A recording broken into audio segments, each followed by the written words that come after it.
देश के केवल 3 राज्यों में कांग्रेस के नेतृत्व वाली सरकार चल रही है और अगर उसमें से एक हिमाचल प्रदेश में सरकार पर संकट आ जाए तो क्या कहा जाए।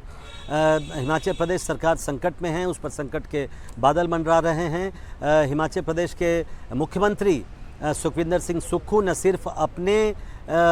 सिर्फ विरोधियों के निशाने पर हैं, बल्कि उनके खुद के विधायक और नेताओं ने उनके खिलाफ मोर्चा खोल दिया है।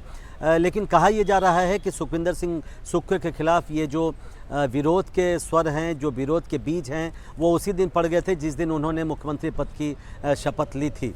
तो आज ऐसा क्यों हो रहा है, ये जानने के लिए थोड़ा पीछे चलना पड़ेगा। 11 दिसंबर 2022 को हिमाचल प्रदेश में चुनाव के बाद 11 दिसंबर 2022 को सुखविंदर सिंह सुक्खू ने हिमाचल प्रदेश के मुख्यमंत्री पद की शपथ ली थी। और जब मुख्यमंत्री उनको बनाया गया था, उस वक्त कांग्रेस के भीतर ही कई ऐसे कैंप थे, कई और ऐसे दावेदार थे जो दावा कर रहे थे मुख्यमंत्री पद के लिए।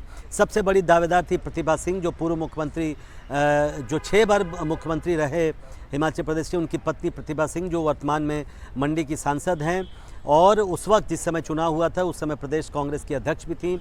उनका दावा सबसे मजबूत माना जा रहा था और वो सबसे आगे थी इस रेस में। इसके अलावा मुकेश अग्निहोत्री, जो आज उप मुख्यमंत्री हैं, उनका भी दावा उस समय काफ़ी अहम माना जा रहा था, उनकी भी दावेदारी थी। इसके अलावा कुलदीप राठौर और भी कुछ ऐसे नेता थे जिनका दावा मुख्यमंत्री की कुर्सी पर माना जाता था। लेकिन सुखविंदर सिंह सुक्खू को कुर्सी दी गई, मुख्यमंत्री बनाया गया और उसी दिन ये कहा जाता है कि ये बीच पड़ गए थे। दूसरी बात, एक जो शिकायत बहुत बड़ी आई है कई विधायकों की, आज भी कुछ विधायकों से जब बात हुई कांग्रेस के शीर्ष नेताओं की, तो ये खुलकर सामने बात आई है कि सुखविंदर सिंह सुक्खू अपनी दिनचर्या के कामों के लिए, शासन प्रशासन के कामों के लिए अधिकारियों पर काफ़ी निर्भर हो गए थे। जो अधिकारी कहते थे उन्हीं की सुनते थे और ऐसे में विधायकों की अनदेखी की गई। ये भी कुछ विधायकों का कहना है। उनकी अपेक्षाओं को नज़रअंदाज किया गया, चाहे वो उनके क्षेत्र की समस्याएं हों या कोई और समस्याएं हों। तो अधिकारियों पर उनकी निर्भरता काफ़ी बढ़ गई थी, ये भी कई विधायकों ने शिकायत की है। उसके बाद करीब मुख्यमंत्री बनने के 7-8 महीने बाद राज्य में एक भीषण प्राकृतिक आपदा आई। आपको याद होगा, अगस्त के महीने में 2023 में, पिछले साल हिमाचल प्रदेश में भयानक बाढ़ आई थी और बड़ी विभत्स तस्वीरें आई थी।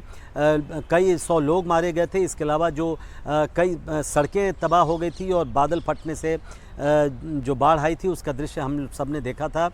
उस बाढ़ ने कमर तोड़ दी, ऐसा कहा जाता है।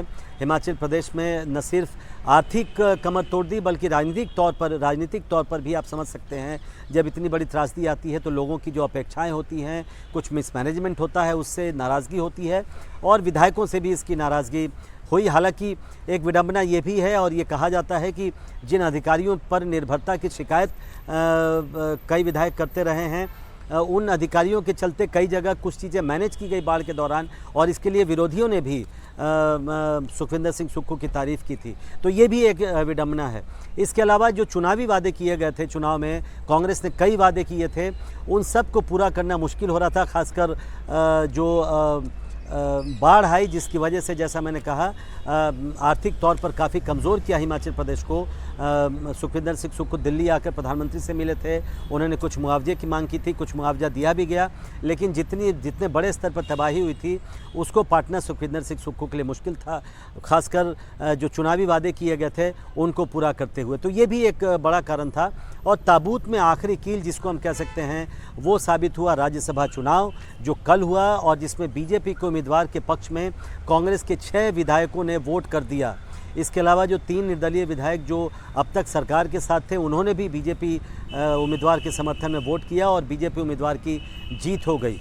हालांकि ये भी हम कह सकते हैं कि जब समय ख़राब हो तो किस्मत भी दगा दे जाती है। दोनों कांग्रेस के उम्मीदवार अभिषेक मनु सिंघवी और बीजेपी के उम्मीदवार हर्ष महाजन के बीच टाई हो गया, 34-34 वोट मिले और उसके बाद जैसी प्रक्रिया होती है कि एक चिट निकाला गया, एक लॉटरी निकाली गई और उसमें कांग्रेस उम्मीदवार की हार हो गई। तो किस्मत भी यहाँ पर दगा दे गई सुखविंदर सिंह सुक्खू को। लेकिन एक बयान जो कल आया उसने भी एक तरह से काफ़ी डैमेज किया सुखविंदर सिंह सुक्खू को, क्योंकि उन्होंने कहा, जबकि राज्यसभा का मतदान चल ही रहा था, उनका ये कहना कि जो विधायक नहीं बिके होंगे, अगर विधायक नहीं बिके होंगे तो कांग्रेस के उम्मीदवार को 40 वोट आ जाएंगे।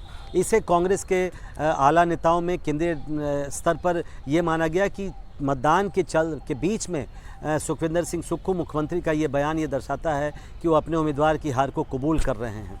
तो ये एक तरह से आखिरी कील साबित हुई। और आज जब विक्रमादित्य सिंह ने इस्तीफ़ा दे दिया, जो प्रतिभा सिंह के बेटे हैं, और जो इस्तीफ़ा देने के बाद बयान दिया उसमें वो भावुक हो गए और उन्होंने ऐसी बात कह दी। उनका कहना था कि अपने पिता यानी पूर्व मुख्यमंत्री वीरभद्र सिंह की प्रतिमा वो लगवाना चाहते थे, लेकिन उसके लिए ज़मीन तक नहीं दी गई शिमला में। ये बड़ा आरोप भी लगा दिया विक्रमादित्य सिंह ने। तो इन सब को मिलाकर हम कह सकते हैं कि सुखविंदर सिंह सुक्खू के खिलाफ जो विरोध के स्वर थे, जो बीज थे, वो उसी दिन पड़ गए थे जिस दिन सुखविंदर सिंह सुक्खू ने मुख्यमंत्री पद की शपथ ली थी। हालांकि अभी कांग्रेस के नेताओं का कहना है कि पर्यवेक्षक भेजे गए हैं और सभी नाराज़ विधायकों से बात की जा रही है। पार्टी अध्यक्ष मल्लिकार्जुन खड़गे ने एक रिपोर्ट मांगी है और रिपोर्ट आने के बाद ही फिर आगे का फैसला किया जाएगा। लेकिन जिस तरह से विधायकों की नाराज़गी सामने आई है, उससे ये अब समझा जा सकता है कि सुखविंदर सिंह सुक्खू का मुख्यमंत्री के पद पर बने रहना अब बेहद मुश्किल हो जाएगा। नई दिल्ली से प्रशांत, NDTV इंडिया।